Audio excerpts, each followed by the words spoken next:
కష్టాల కడలిలో కన్నీటిలో ఎలలో నా తోడు నిలిచావు, నన్నాదరించావు. మన ప్రభువును రక్షకుడైన యేసుక్రీస్తు శక్తి కలిగిన నామములో ఈ ఉదయకాల శుభాకాంక్షలు. ఈరోజు దేవుని వాక్యము, నేను నడుచు మార్గము ఆయనకు తెలియను. యోబు గ్రంథము 23వ అధ్యాయము 10వ వచనం. అవును ప్రియమిత్రులారా, ఎంత ఆదరణకరమైన హామీ ఇది. నువ్వు నడిచే దారి అది ఎంత అస్తవ్యస్తంగా వంకర టెంకరగా అర్థం కాకుండా ఉన్నప్పటికీ, అది శ్రమలతో కన్నీళ్లతో నిండిన దారైనప్పటికీ అది దేవునికి తెలుసు. అగ్నిగుండం వేడిమి ఏడెంతలు ఎక్కువ కావచ్చు, దేవుడు దాన్ని చల్లబరుస్తాడు. మన అడుగుల్ని సరిగా వేయించే సర్వశక్తిమంతుడు మనతో పాటు ఉన్నాడని అర్థం చేసుకోవాలి. అది మారా లాంటి చేదైన ప్రదేశం కానివ్వండి, ఏలీము లాంటి సేద తీర్చే చోటు కానివ్వండి, అంతా దేవునికి తెలుసు.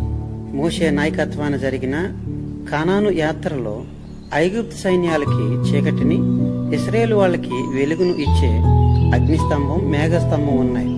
అగ్నిగుండం మండుతూ ఉంది, కానీ దాన్ని వెలిగించిన దేవుడు నమ్మదగినవాడు. అంతేకాక ఆ అగ్ని మనల్ని దహించడానికి కాదు గాని శుద్ధి చేయడానికే అని ఆయన మాట మనందరికీ ఇస్తూ ఉన్నాడు. కష్టాలు ఎదురైనప్పుడు లోకానికి చెందిన మనుషులు ఏదేదో పదజాలాలను సృష్టించి, ఇదంతా నీ కర్మరా బాబు అంటారు, అంతా ఆ పైవాడి లీల అంటారు, విధి వైపరీత్యం అంటారు. విధి అంటే ఏంటో అర్థం లేని అలాంటి పదాలు వాడడం మనకు అనవసరం. సజీవుడైన పరమదేవుడిని, చక్రవర్తిలాగా అన్నింటినీ తన సంకల్పం మాత్రంగా నడిపిస్తున్న దేవుడిని వర్ణించడంలో అర్థం పర్థం లేని విధి అనే మాటల్ని ఆయనకి బదులుగా ఉపయోగించడం ఏంటో మనం ఒకసారి గ్రహించాలి. పనులు చేస్తూ తన ఇష్ట ప్రకారం సమస్తాన్ని చక్కపరుస్తున్న వ్యక్తిగతమైన నిజ దేవునికి బదులుగా ఇవేవో వేదాంత శబ్దాలు వాడడం ఎందుకండి? మహాశ్రమలు తనను చుట్టుకొని ఇహలోపరంగా ఆశలన్నీ అడుగంటిన వేళ యోబు దృష్టి నేరుగా దేవునిపైనే పడుతుంది. మనుషులెవరూ కాదు, దేవుడే అది తనకు చేశాడని నమ్మాడు.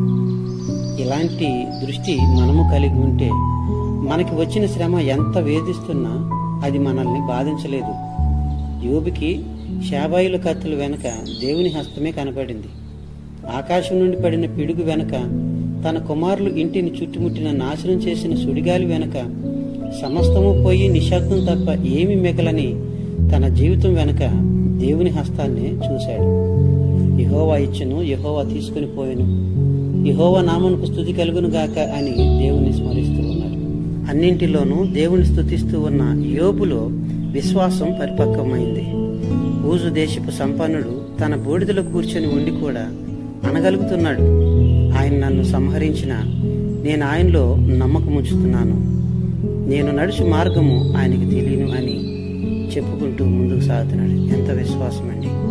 అలాంటి విశ్వాసం మనం కూడా పొందుకొని మన జీవితంలో ముందుకు సాగిపోదాం. అట్టి కృప దేవుడు మనందరికీ దయచేయను గాక. ఆమేన్.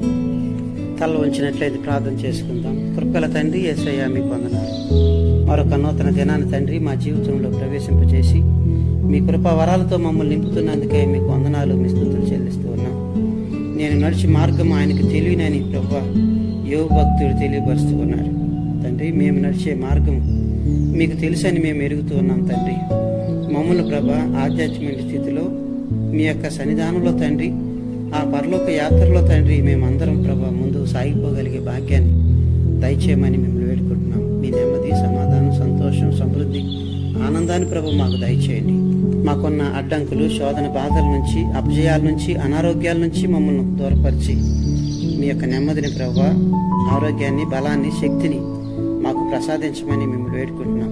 మేము చేసే ప్రతి పనుల్లో మీరు తోడుగుండి మాకు ప్రభు మీ కాపుదలను, మీ భద్రతను మాకు దయచేయమని సమస్త ఘనత మీకు ఆరోపిస్తూ యేసుక్రీస్తు నామములో అడిగి వేడుకొనుచున్నాము తండ్రి.